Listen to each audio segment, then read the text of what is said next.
नमस्कार. आवाज माझा वृत्तवाहिनीत आपल्या सगळ्यांचं स्वागत. वळूयाच्या काही ठळक घडामोडींकडे. ठाणे महापालिकेत 5 प्रभागात 18 जानेवारीला होणार मतदान.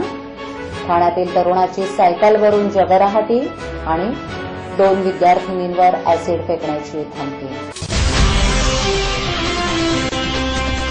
लोकसभा विधानसभा निवडणुकीपाठोपाठ आता ठाणे महापालिकेत 5 प्रभागांच्या पोटनिवडणुकींचे पडघम वाजले असून येत्या 18 जानेवारी रोजी या प्रभागात पोटनिवडणूक होणार आहे.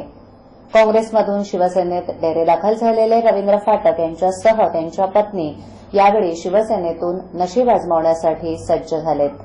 परंतु भाजपानं अद्यापही आपला निर्णय गुलदस्त्यातच ठेवल्यानं त्यांच्या भूमिकेकडेही सर्वांचं लक्ष लागलंय. भाजपा या निमित्तानं स्वबळावर मैदानात उतरली आहे. तरीही आगामी 2017च्या सार्वत्रिक निवडणुकीची ही रंगीत तालीम म्हणावी लागणार आहे. मुंब्र्यातील प्रभाग क्रमांक 61 मध्ये अब्दुल रऊफ खान आणि प्रभाग क्रमांक 63 मधील रझिया शेख या दोनही राष्ट्रवादीच्या नगरसेवकांचं जात प्रमाणपत्र अवैध ठरल्यानं त्यांचं नगरसेवक पद बाद झालंय. दुसरीकडे वागळेत विधानसभा निवडणुकीपूर्वी काँग्रेसचे नगरसेवक रवींद्र फाटक यांनी 7 नगरसेवकांना घेऊन शिवसेनेत प्रवेश केला होता. त्यानंतर त्यांनी आपल्या पदाचा राजीनामा दिला होता. त्यामुळे आता प्रभाग क्रमांक 13 प्रभाग क्रमांक 34 आणि ब अशा एकूण 5 जागांसाठी नव्या वर्षात म्हणजे 18 जानेवारीला निवडणूक पार पडणार आहे. त्यानुसार येत्या 23 ते 27 डिसेंबरपर्यंत अर्ज दाखल करण्याची मुदत असून यामध्ये कोण कोण अर्ज दाखल करणार याकडे सर्वांचं लक्ष लागलंय. तसंच या निवडणुकीच्या निमित्तानं फाटक दाम्पत्याचेही पुढील राजकीय कारकीर्द ही स्पष्ट होणार आहे. दरम्यान सध्या पालिकेत शिवसेना 53, भाजपा 8, रिपाई 1, बसपा 2 आणि 1 अपक्ष असे मिळून सत्ताधारी शिवसेनेकडे 65चं संख्याबळ आहे. तर दुसरीकडे लोकशाही आघाडीकडे राष्ट्रवादीचे 34 नगरसेवक होते, परंतु दोघांचं नगरसेवक पद बाद झाल्यानं त्यांची संख्या 32 झाली आहे.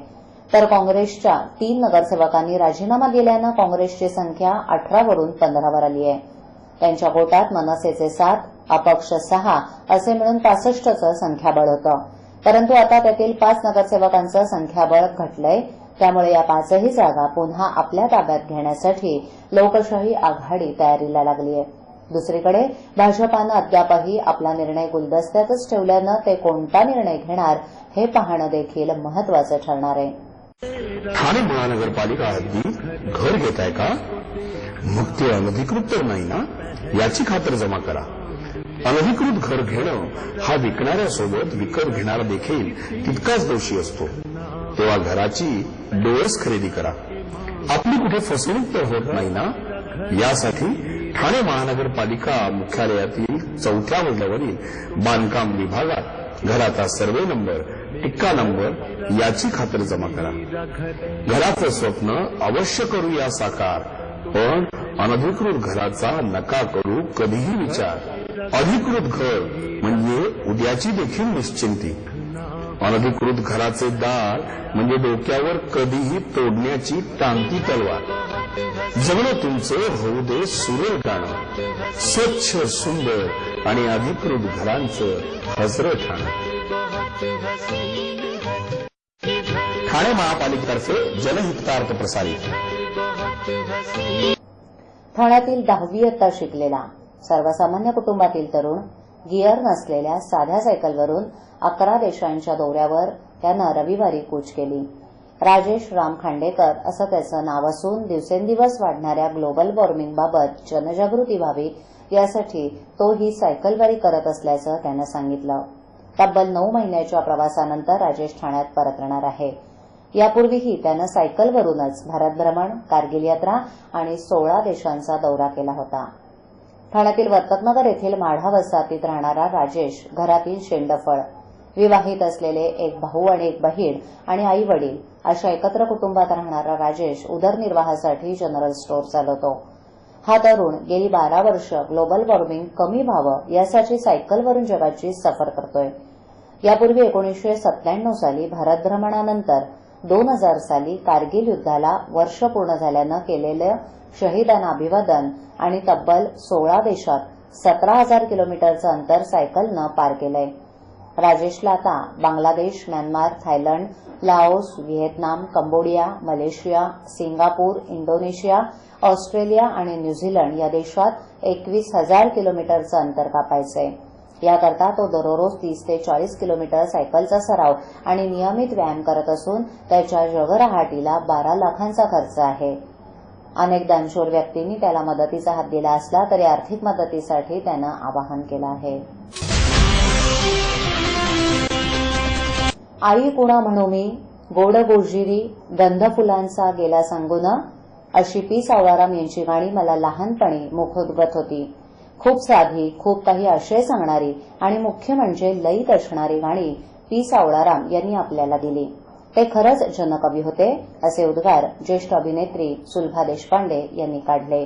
निमित्त होतं पी सावळाराम पुरस्कार सोहळ्याचा.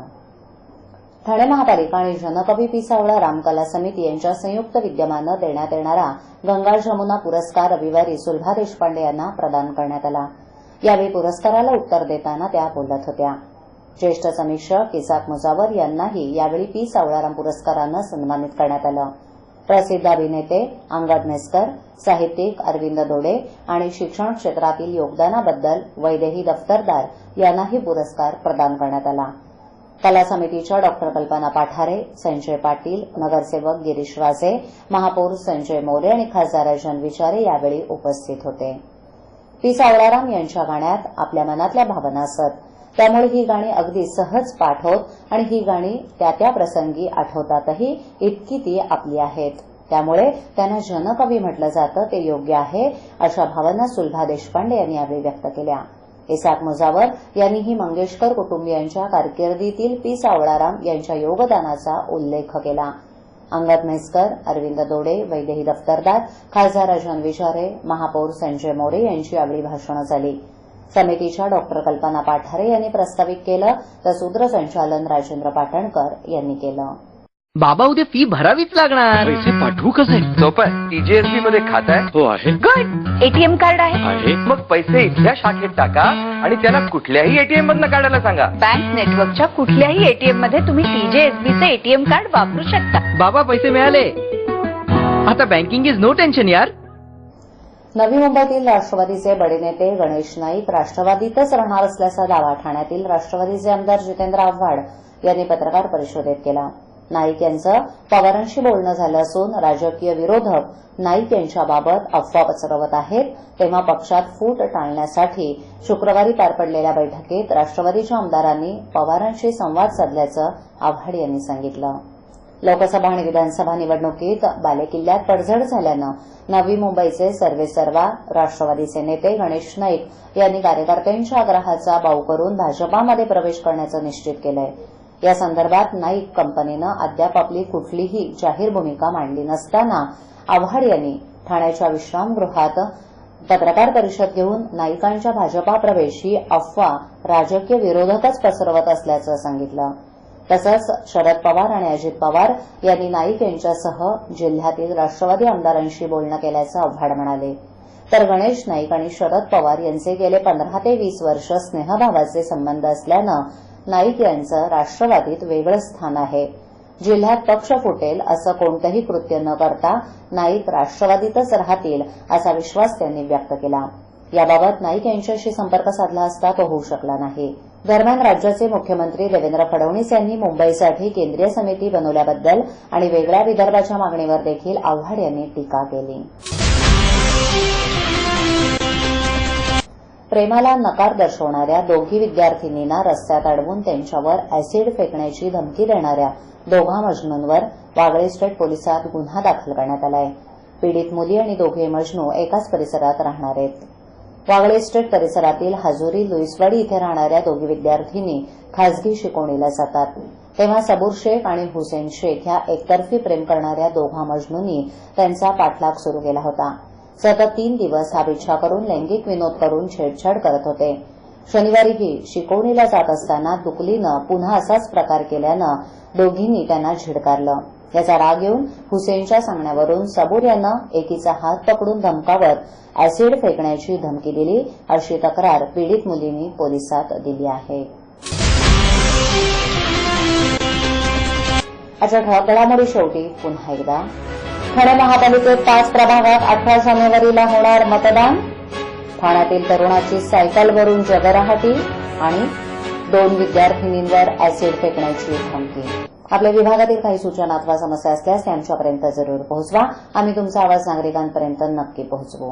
आम्हाला संपर्क करण्यासाठी आमचा पत्ता आवाज माझा 103 सायलेक आदर्शनगर समोर कोलबाड रोड ठाणे पश्चिम. आमचा दूरध्वनी क्रमांक 9773503326.